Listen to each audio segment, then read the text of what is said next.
Iran ಮೇಲೆ America ಮತ್ತು Israel ನಡೆಸ್ತಾ ಇರುವಂತಹ ದಾಳಿಯನ್ನ ಖಂಡಿಸಿ ಎಸ್ಯುಸಿಐ ಪಕ್ಷದ ನೇತೃತ್ವದಲ್ಲಿ ಕೊಪ್ಪಳ ನಗರದ ಕನಕದಾಸ ವೃತ್ತದಲ್ಲಿ ಪ್ರತಿಭಟನೆ ನಡೆಯಿತು.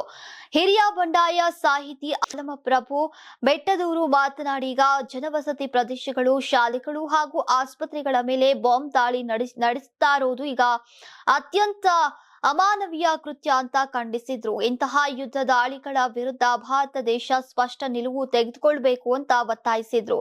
ಎಸ್ಯುಸಿಐ ಜಿಲ್ಲಾ ಮುಖಂಡ ಶರಣು ಗಡ್ಡಿ ಮಾತನಾಡಿ, ಸಾಮ್ರಾಜ್ಯಶಾಹಿ ಶಕ್ತಿಗಳು ತಮ್ಮ ಸ್ವಾರ್ಥಕ್ಕಾಗಿ ಯುದ್ಧವನ್ನ ಬಳಸ್ತಾ ಇವೆ ಅಂತ ಆರೋಪಿಸಿದ್ರು.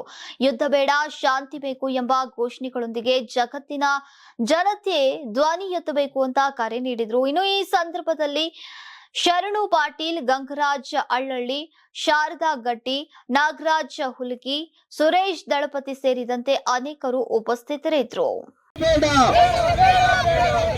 ಇರಾನ್ ಮೇಲಿನ ದಾಳಿಯನ್ನು ಒಪ್ಪೋದಿಲ್ಲ.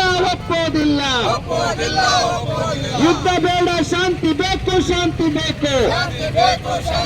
ಇರಾನ್ ಮೇಲಿನ ದಾಳಿಯನ್ನು ಒಪ್ಪೋದಿಲ್ಲ. ಸಾಮ್ರಾಜ್ಯಶಾಹಿ ಇಸ್ರೇಲ್ ಅಮೆರಿಕ ಒಕ್ಕೂಟ ಯುದ್ಧ ಬೇಡ, ಶಾಂತಿ ಬೇಕು. ಇರಾನ್ ಮೇಲಿನ ದಾಳಿಯನ್ನು ಒಪ್ಪೋದಿಲ್ಲ. ಸಾಮ್ರಾಜ್ಯಶಾಹಿ ಇಸ್ರೇಲ್ ಅಮೆರಿಕದ ಕೂಟಕ್ಕೆ ಹೇಳಬಿಟ್ಟಾರ.